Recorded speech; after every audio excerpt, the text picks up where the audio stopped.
मैं एक गरीब परिवार से हूँ। मेरी सगाई आपसे सिर्फ 1 महीने पहले हुई थी और उसी बीच मेरी शादी तय हो गई। लड़के के परिवार में शादी की धूम थी। लड़के का नाम राहुल था और मैं अपनी शादी को लेकर बहुत परेशान भी थी और बहुत खुश भी। हर लड़की की तरह मेरे मन में भी शादी को लेकर ढेरों सपने बनने लगे थे। मैं बहुत खुश थी और शादी की खरीदारी में व्यस्त रहती थी।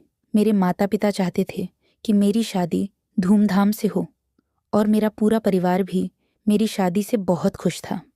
मैं ब्यूटी पार्लर जाकर तैयार होने को लेकर भी बहुत उत्साहित थी, इसलिए मेरे शादी के कपड़े ससुराल से आए थे।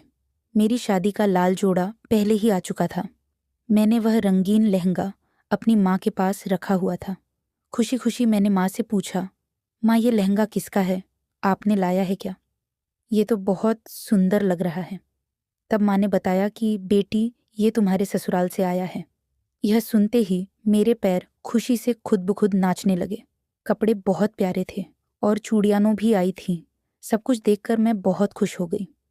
मैंने माँ से कहा कि माँ कपड़े तो बहुत अच्छे हैं, लेकिन चूड़ियाँ मुझे कुछ खास पसंद नहीं आईं। माँ ने कहा, बेटी भगवान का शुक्र कर कि तुम्हारे ससुराल वाले इतने अच्छे हैं, वरना बहुत सी लड़कियों को तो अच्छे कपड़े भी नसीब नहीं होते। माँ यह भी कह रही थी कि तुम्हारे ससुराल वाले बहुत अच्छे हैं, भगवान सबको खुश रखे। रिश्तेदार भी मेरी शादी के लिए इकट्ठा हो गए थे और सब इंतजाम कर दिए गए थे, वरना मैं इतनी गरीब औरत हूँ कि तुम्हारे लिए कुछ खास नहीं कर पाती।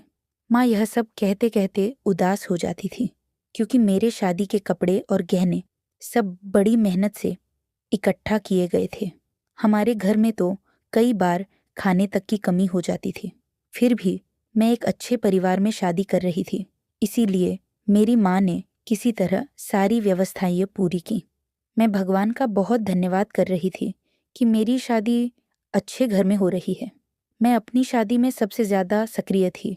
पार्लर जाकर तैयार हुई, सुंदर लग रही थी और यह मेरी भी ख्वाहिश थी कि मैं अपनी शादी में सबसे खूबसूरत दिखूं, क्योंकि हर लड़की यही चाहती है।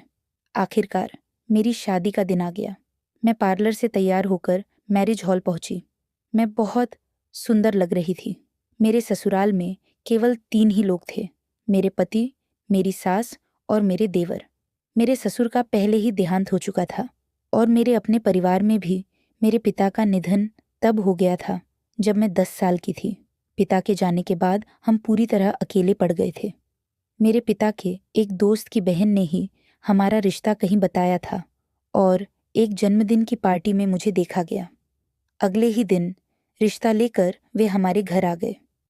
लोग मेरे ससुराल वालों की बहुत तारीफ करते थे और मेरी भी, और मेरे पति की तो सबसे ज़्यादा तारीफ होती थी।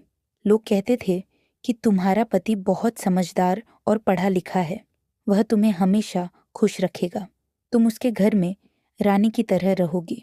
यह सब सुनकर मैं ससुराल को लेकर बहुत खुश होती थी, क्योंकि मैं गरीबी भरी जिंदगी से थक चुकी थी।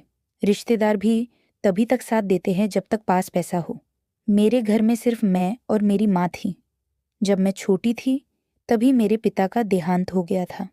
माँ ने दोबारा शादी नहीं की। उन्होंने पूरी जिंदगी सिर्फ मेरी परवरिश में लगा दी।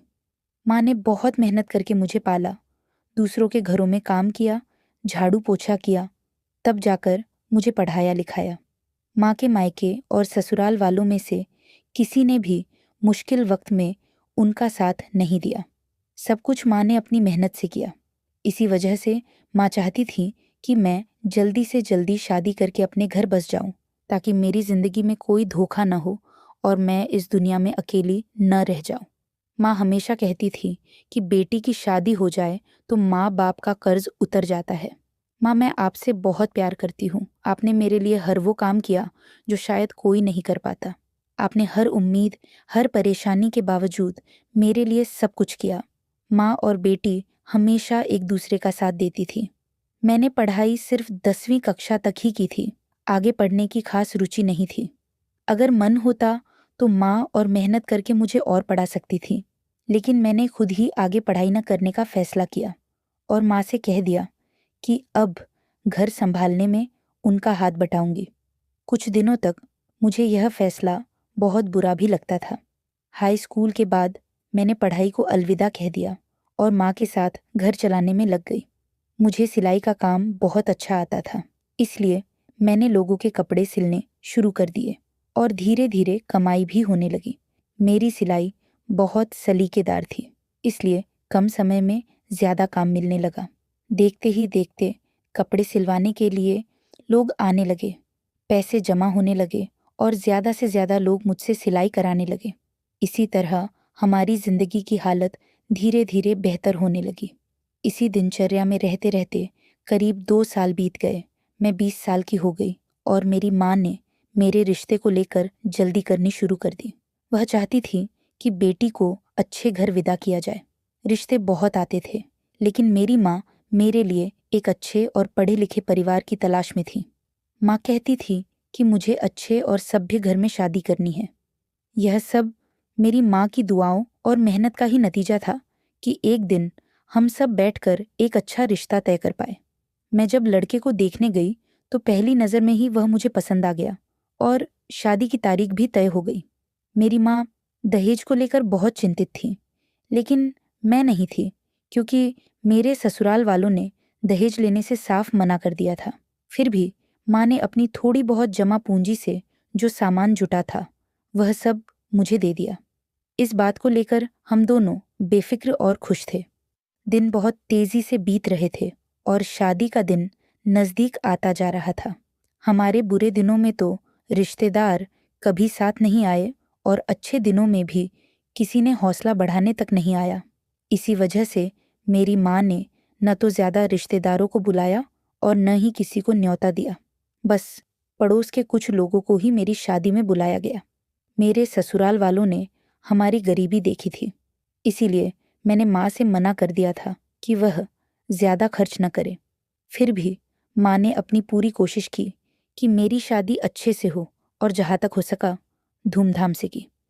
बारात समय पर मैरिज हॉल पहुंची और सबके आशीर्वाद से मेरी शादी संपन्न हुई।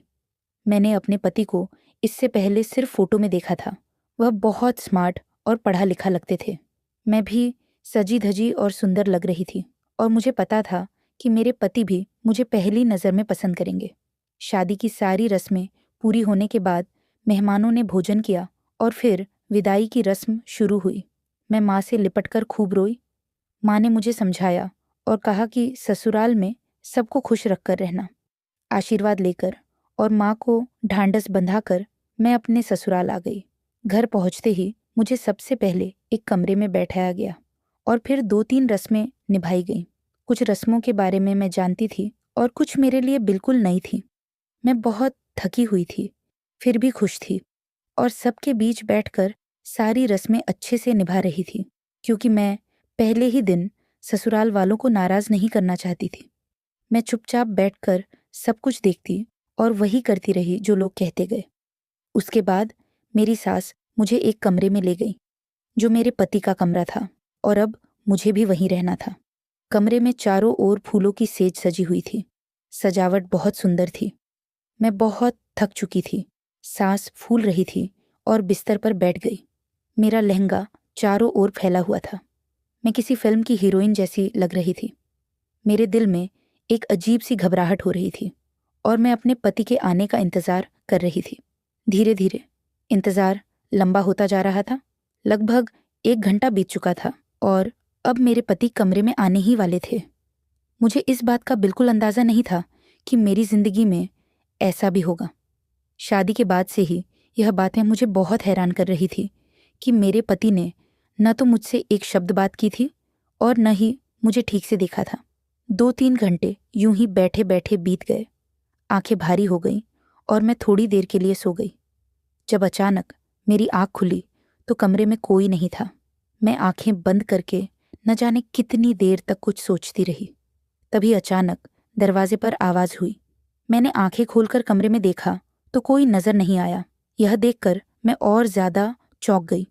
जैसे ही मेरी नज़र दरवाजे की ओर गई, मैं सन्न रह गई। दरवाजे से मेरे पति अंदर आ रहे थे, लेकिन उनके साथ एक औरत भी थी, जिसे देखकर मेरे पैरों तले ज़मीन खिसक गई।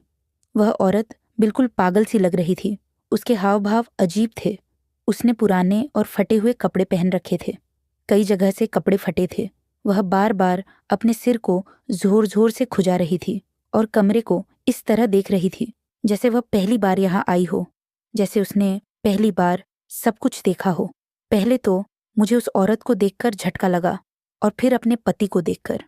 मेरे पति ने उस पागल औरत का हाथ पकड़ा हुआ था। मैं घबरा कर और परेशान होकर अपनी जगह से उठ खड़ी हुई। वह पागल औरत मेरे पति के और पास आ गई और डर के मारे उनके पीछे छिपने लगी।